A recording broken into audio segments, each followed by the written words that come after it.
Hello, I'm Barry John, and welcome to Ratchet and Clank. We are sneaking aboard a capital ship, and I have two guys with me. Commander, we are finished with this world. Commence towing our planet to its next destination. Mycroft Holmes. Yes, sir. You have fulfilled your tree quota. Barely. We are ready to return to base. Not so fast, Lieutenant. Just because we don't need any more trees doesn't mean they should have them. Destroy everything. Asset denial. And that is Speedball. Yes, this is Speedball, and with me is... I already introduced myself, Mycroft Oh, Holmes. I missed that part, sorry. That's okay, this game is so awesome, I'm sure we can forgive ourselves, being so distracted by, Executive Chairman Drek. And welcome to Eudora.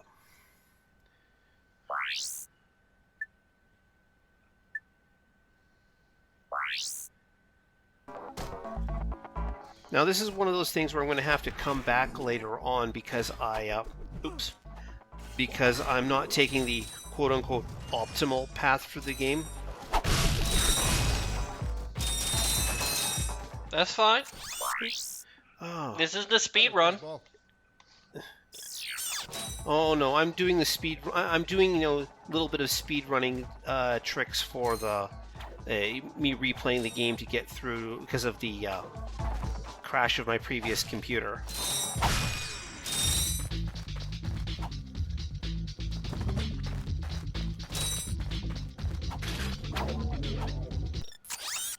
Yeah, that's. I was thinking about being able to wall jump between the two there to get up to there, but no, turns out can't quite do that. You'll need a Gadgetron trespasser to get past this security door. Unfortunately, our scans do not show a trespasser available on this planet. So it's sad that it's sad that this game got a recent sequel and we still don't have Sly 5. Yeah, unfortunately, I think Sly Sly Cooper didn't really take off as well as this game did because it. Sorry, I was replaying the info there. I mean, I would love to see another Sly Cooper game, or even just another Jak and Daxter game. But it just seems Ratchet and Clank is the only one that managed to make it through. Yeah.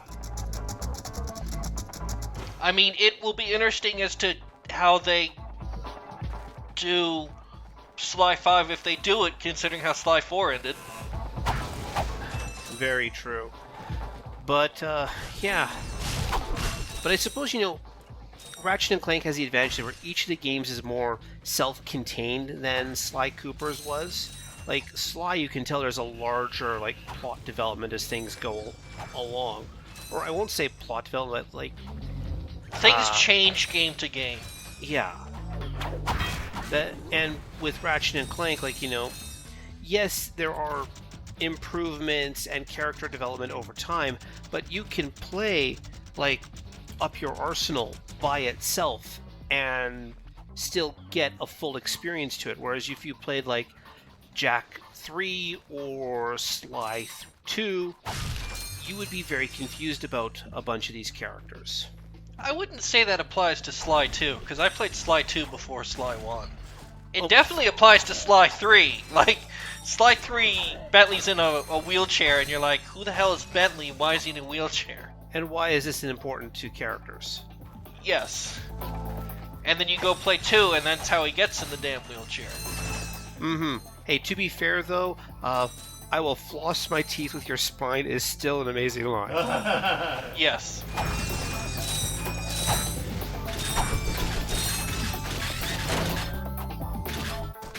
Jak and Daxter's even more of a weird journey to go through because... Oh god, yes. 1 has, nothing to do with 2 and 3. It doesn't even have combat, I don't think. It's just... It does. Okay. It does. Of the extremely minimal Mario type, as opposed to running around and destroying everything. Yes, there are no guns in 1. No, it's all melee combat because it's Daxter and his spin kick. Or sorry, Jack and his spin kick, basically. And then he suddenly starts talking in two, and... But, I mean, I suppose that, like... And he gets car combat, And don't forget he gets the skateboard in and 3. he has dark mode and then also light mode. But, like, those are all gimmicks, but Ratchet and Clank has always maintained that same, like, they've mixed up the formula a bit, they've tweaked it a bit. It's always that same action platformer from start to finish. Yeah. Like, it's consistency across all the games has helped maintain its longevity, whereas, as we're talking about, the other two big games of that PS2 era, they all mixed things up so much it became hard to, tell these were supposed to be consecutive entries in the same franchise. Well, I feel Sly had a more consistent story throughout compared to Jak and Daxter. Jak and Daxter jumps everywhere, and there's time travel, and it's just insane. Time travel, world-eating machines. Yeah. The precursors. Although the payoff of the precursors is pretty good. The payoff of the precursors is very good. Yes. Yes.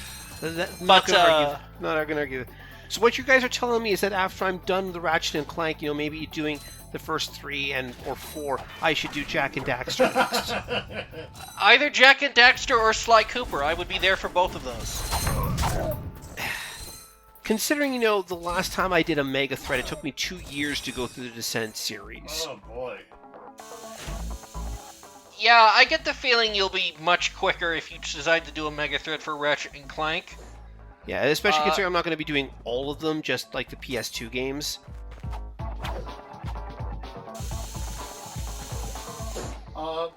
I'm glad. One thing that all of the games we've just mentioned, all of these platforms,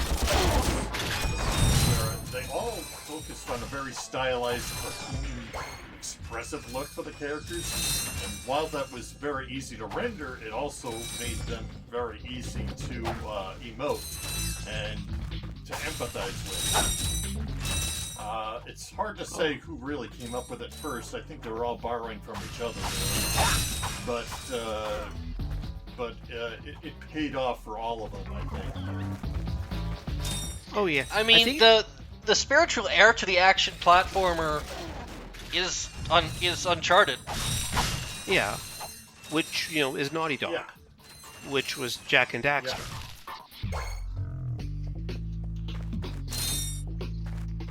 You wanna... But I suppose I think it was actually, the way the PS2 hardware worked, they could do that sort of flexing with the character models. That's what allowed them to do this cartoonish motions.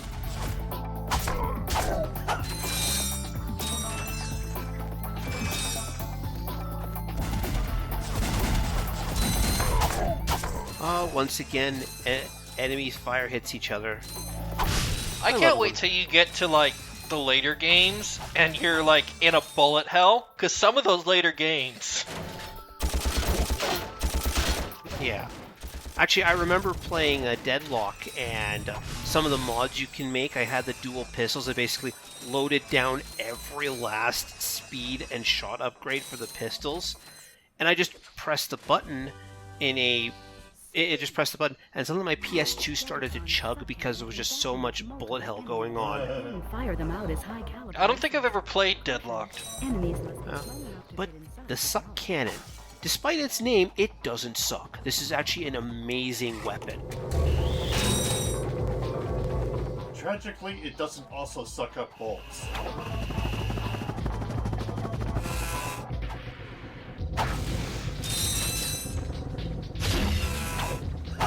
So what the suck cannon does is that as long as I'm holding down the button, it draws in smaller enemies and bolts. It can hold up to 5 enemies, but once I've let go of the sucking action, it becomes basically a grenade launcher. And that was way too easy. Getting that on the first try was fun. It was, ridiculous, but Like, the suck cannon is one of those guns that maintained, came back in later games pretty much unchanged because it was just so useful. I honestly do not remember the suck cannon, but I only really mainline use only a few weapons and everything else just enough until they're fully upgraded, and then I never touch them. Oh, I'm gonna be expressing my extreme displeasure when the lava turret upgrades. Oh god, the turret weapons are so bad. Oh, they're such a chore to upgrade.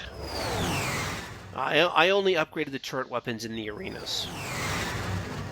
That's probably the most optimal way to do it, yeah.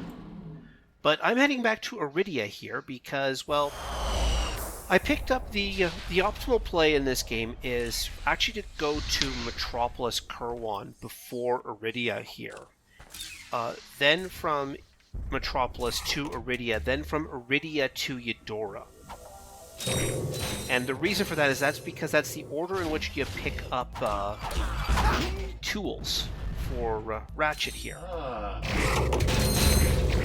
And we need the swing shot from Metropolis to get the next tool we're about to use or get.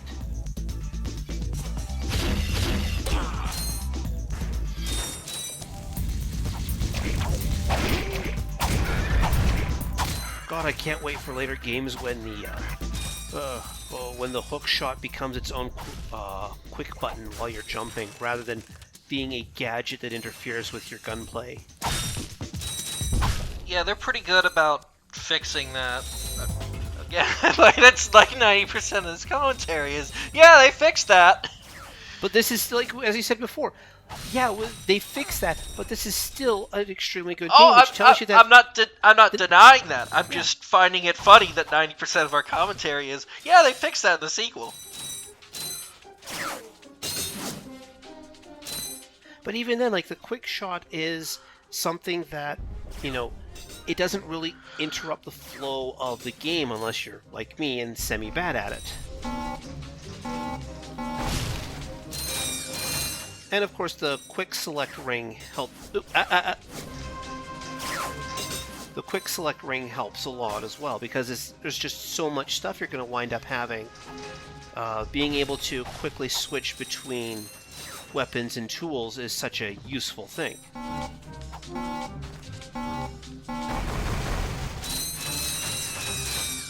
Oh, a line of explosive crates. That brings me Crash Bandicoot flashbacks. I was gonna say, there's been a few times when we've had Crash Bandicoot style piles of crates.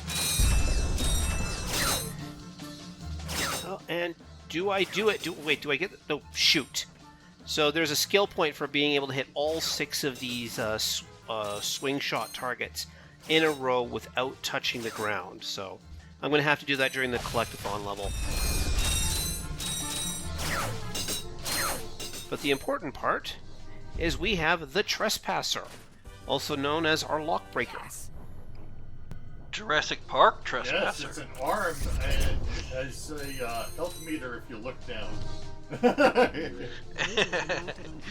Hey, you know, I commented you... this on the actual Research Indicate video, but I would love a VR remake of Jurassic Park Trespasser, because that is like the perfect thing you could do with that game, is a VR remake.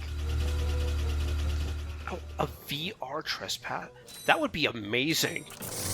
I know, and you already have like all of the dialogue recorded and John Hammond stuff too. So you just have to take the audio files and redo the actual gameplay, and you could definitely make that fun with VR. Oh yeah. Probably never going to happen, but, you know.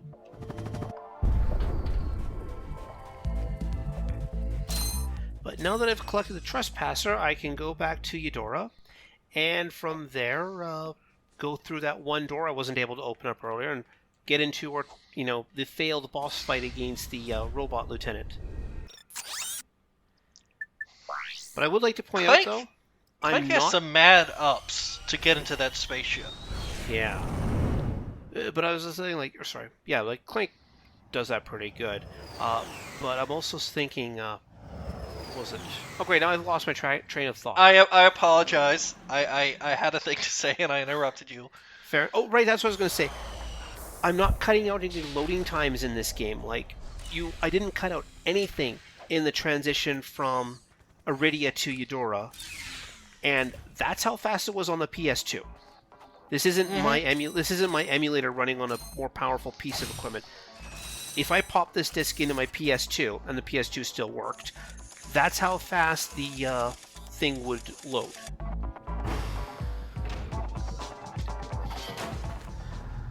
Yeah, it's a pretty well optimized game. But I mean, it's the PS2, so Yeah, the things they did for optimization back then, just absolutely amazing.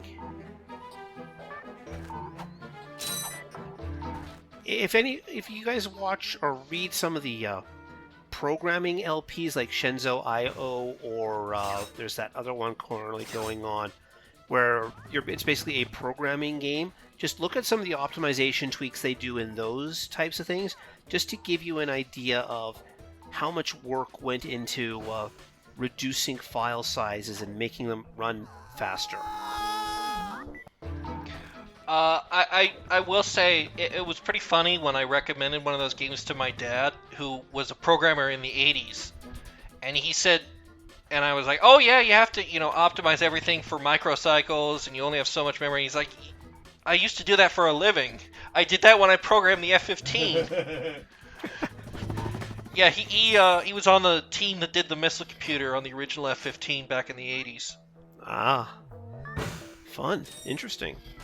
Yeah, he has a lot of great stories. I keep telling him to write a book, but he's like, no one would read a book about programming during the 80s in the defense industry. And I'm like, Dad, you have no idea how huge nerds people are. Oh yeah, he would be able to get it. So this is the Trespasser. It's lining up laser beams. I mean, I've seen worse mini games. Oh god, you remember the hacky mini game from the PlayStation 3 one where they had to do they were required to incorporate 6-axis control? Oh, I hated that period. I hated that period where they're like, we have to do 6-axis. Sure showed him. I suppose I did. Oh man, but so that was a boss fight that never got to happen, and instead he literally just crapped out the info bot for us and ran away, never to be seen again. Research station. Hi, I'm Supreme Executive. I've seen that happen at least once other time in motivated the individuals second to Alice fill Madness positions in Returns these game. exciting careers. Uh, Warhead assembly technique. Yeah, I thought that was intentional. Robot repairman. well, there was going to be a boss, but then they just didn't have the budget for it, so it just dies in a cutscene. BTS. Build our Well, that's all of the bosses in that game. That's why I said I thought it was an intentional and thematic thing. I'm not sure. Yeah. Now we're talking. Did you see all the cool gadgets they're making? Let's go get some. No, we must continue our search for Captain. And as I mentioned last time, we're still seeing these guys have parallel but different priorities. Quark versus Drek. Tell them where Chairman Drek is? I suppose. Well, we go to the... And here's the thing though, like, these two leads, they're negotiating with each other. They're actually talking to each other to convince each other to head to places rather than, them being robots in total agreement all the time.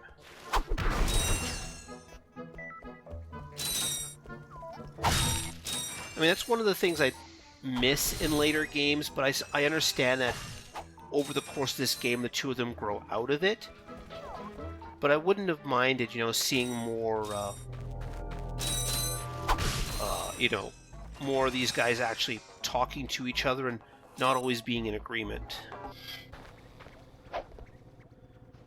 But I suppose that's it for this world. I've actually completed everything except for the skill points here, so next stop is going to be the Blarg Station. And I will see you all then, once I head over there.